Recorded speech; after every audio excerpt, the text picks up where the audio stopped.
Hello and a very warm welcome to our viewers on PBS in America and around the world. A legal and diplomatic battle involving China, the US and Canada appears to have been resolved. Two Canadians who were detained in China on espionage charges for 3 years are returning to Canada. Prime Minister Justin Trudeau made this announcement earlier.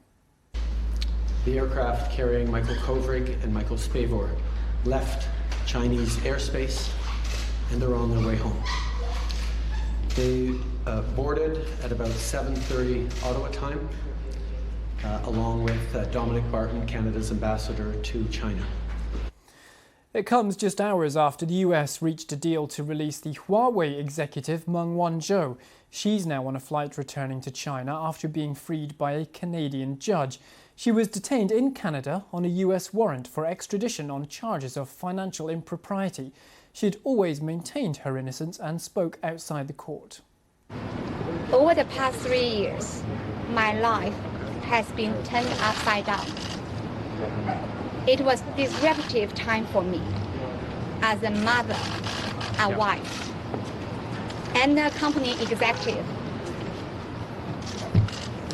But I believe every cloud has a silver lining. It really was an invaluable experience in my life.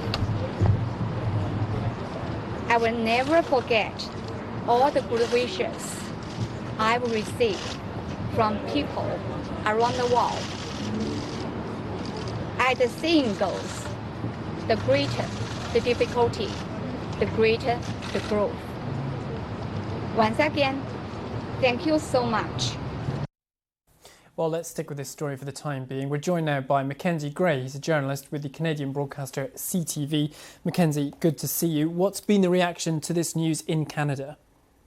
Well, it's been wide sweeping. Most Canadians are very happy to see the two Michaels home.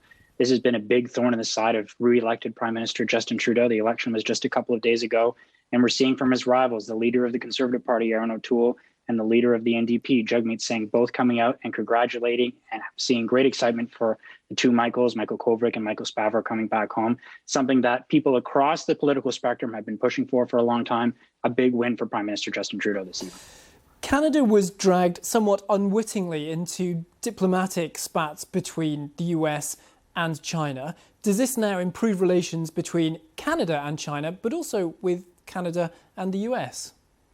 Yeah, let's talk about Canada and China first. They had been talking at different points in time about a free trade deal at different spots. Justin Trudeau had went to China to try and pursue a free trade deal before Meng Wanzhou was arrested in Vancouver and before the two Michaels were taken into custody. I don't think we're going to see that back on, but there's been issues around pork and canola here in Canada, and we definitely could see something like that being dealt with.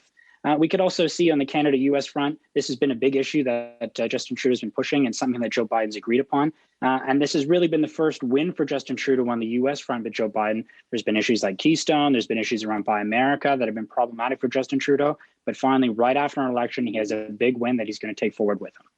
There had been criticisms of Mr. Trudeau for not standing up strongly enough to China, but for the two Michaels and Meng Wanzhou to be getting on planes almost simultaneously, there clearly was some kind of backroom negotiating going on. Yeah, this is as close to an old school prisoner swap as you're going to find. This is just like the Cold War. It's not like marching people over at the Berlin Wall, but in a modern sense, this is what it's like.